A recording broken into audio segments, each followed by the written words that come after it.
It had been a while since Eddie, my father-in-law, moved into a retirement community. One night, Jimmy, my husband, spoke up, which was rare. "If we don't have to take care of Dad anymore, you're useless to me. I'm leaving." Ah, so that's what this is about. You want a divorce? Jimmy nods silently. I had been putting up with Jimmy's terrible behavior ever since he blamed our infertility on me. I decided to accept the divorce. "I'll give you all the money we've saved together for your poor self." With that, Jimmy left and moved back to his parents' home. After the divorce was finalized, I got a call from my ex-husband Jimmy. "You were planning to set me up, weren't you?" At this point, he had lost his home, savings, and job. My name is Nina Dowell. I'm almost 35. I married Jimmy, my childhood friend who is a year younger than me, 10 years ago. We're currently renting an apartment and living together. We grew up in the same neighborhood and played together since kindergarten. Jimmy's family was wealthy and they lived in a mansion. We used to play hide and seek there. The place was so big that when Jimmy couldn't hide anymore, he would run to me crying, "Nina, Nina." I fondly remember how adorable he was, following me around. When I was in first grade, Jimmy envied my new backpack. "Let me borrow your backpack." He would borrow it and wear it with a big smile on his small back. A year later, when he got his own backpack, he started showing it off to me. I thought that was cute too. Jimmy outgrew me in height when I was in 4th grade. By then, he had become a basketball player and was good at academics. I used to get presents and cards from him every Valentine's Day. Around that time, I started getting jealous of the girls around Jimmy.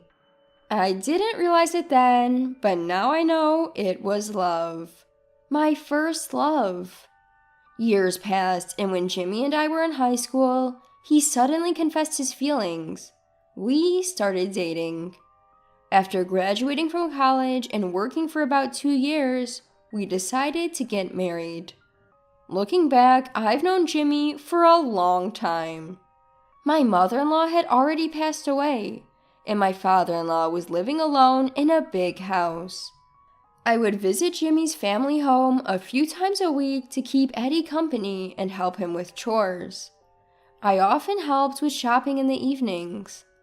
Eddie had always treated me like a daughter since I was little. I was fond of him and called him Eddie as if he were another father to me. I never thought he would actually become like another father to me. We both worked and had a joint bank account to save money for when we had kids. That said, I was worried because we couldn't have children.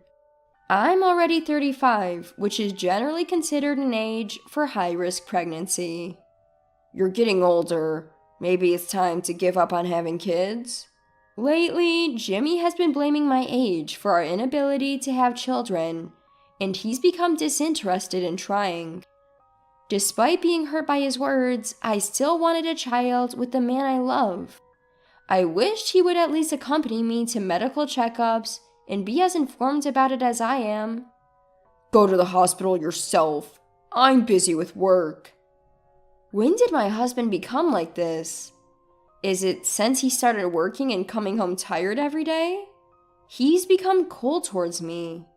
Jimmy is a salesman, so maybe he's stressed from work.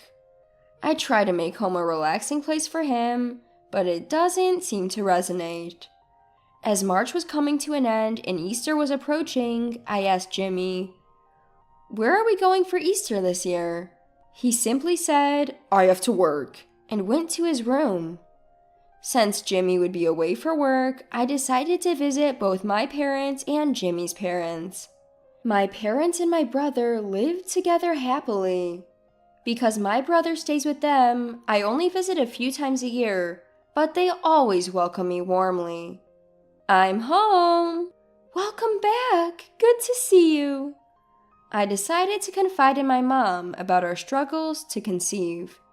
She gently held my hand and told me, "Don't rush." Her words lightened my heart a bit. "Thanks, Mom."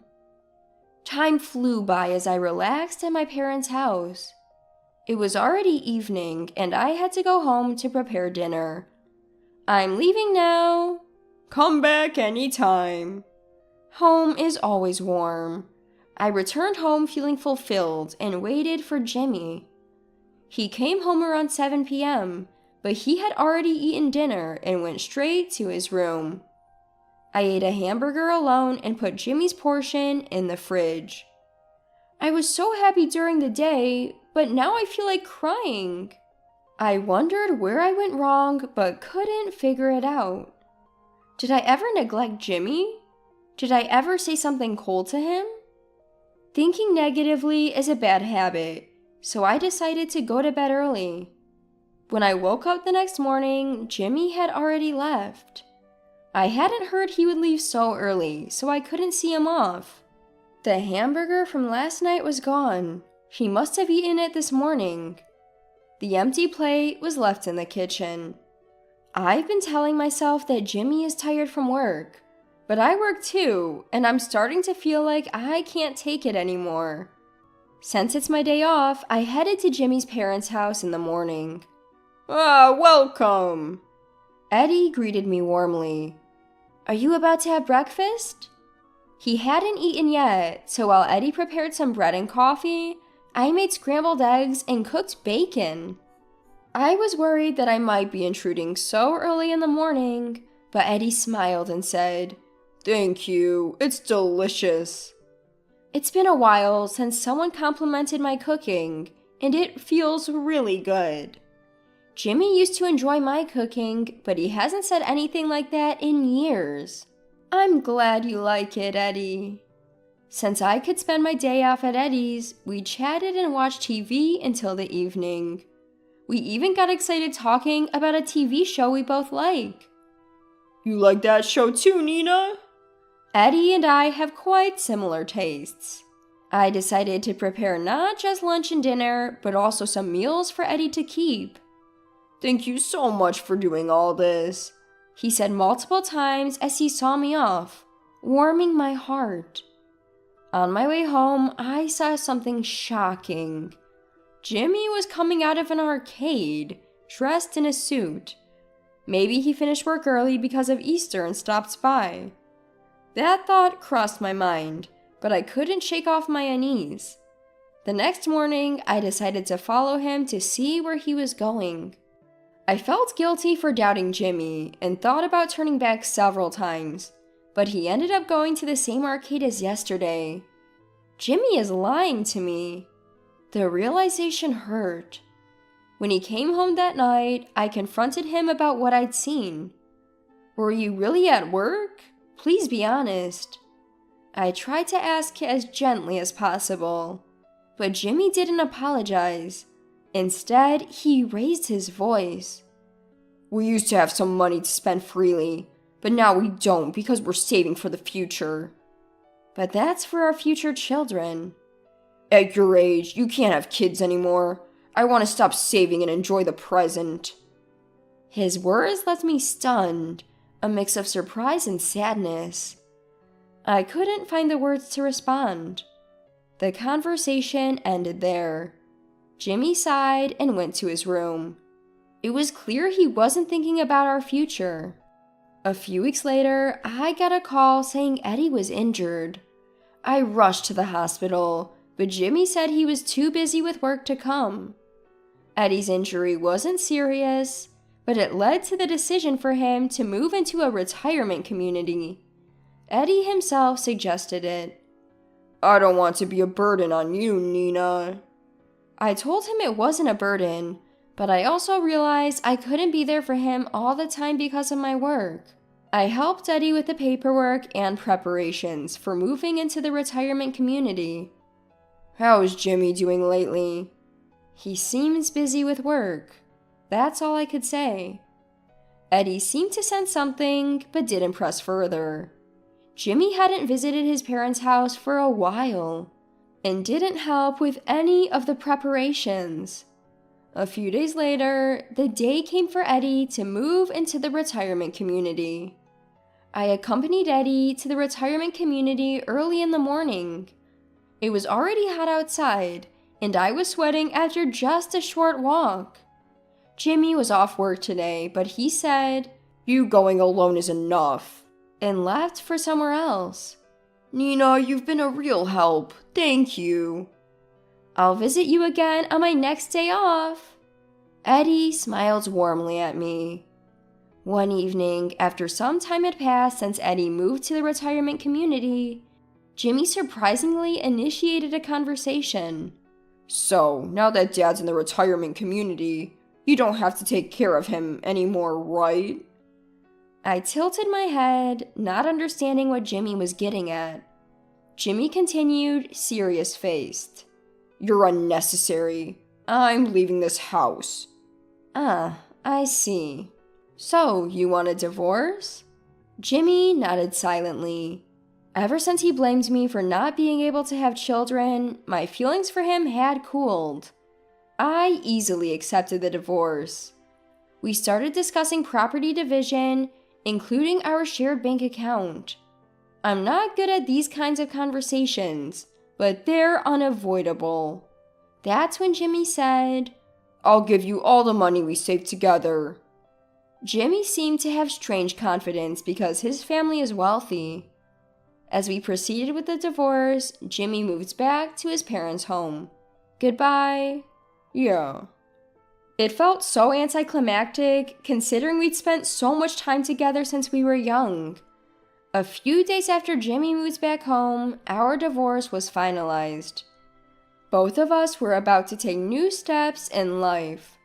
Just then, I got a call from Jimmy. "What the hell is going on?"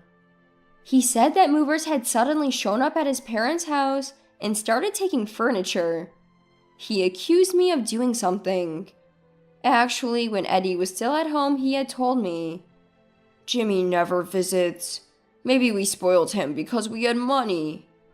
Eddie looked sad. When Eddie moved to the retirement community, he said, "I won't use this furniture anymore, and if I give it to Jimmy, he'll just waste the money," and had transferred everything to me. So the movers were arranged by me. I also told Jimmy that the house and land were already on the market and a buyer had been found. "You can't just do that." Jimmy had apparently counted on the house, land, and furniture for the divorce and was yelling at me over the phone. "You hid this to trap me." Since Jimmy wouldn't listen, I decided to let his father explain. "Jimmy, it's been a while since we've talked like this. What's going on, Dad?" Eddie calmly said, "It's all settled. There's nothing you can do. You've been the one not visiting or calling me for a long time. The discussion is over. Game over." Jimmy seemed to be at a loss for words after hearing that. A few days later, I visited Eddie at the retirement community. I heard that Jimmy, who had lost his home, furniture, and savings, had moved into a rundown apartment. Apparently, he had also quit his job, counting on his family's money, and was struggling to find new work. Right now, he's barely making ends meet by doing manual labor as a day laborer at construction sites. No one could have seen this coming. "How's Nina doing these days?" I rented a place near my parents' house and am living quietly. I spend weekdays having dinner and weekends at my parents' house, unless I have other plans. My parents and brother are happy to see me so often. I'm also happy to help with household chores. "Nina, you're such a good kid." Eddie smiled at me as he always does. Then he continued with a smile. "Jimmy came to see me 3 days ago.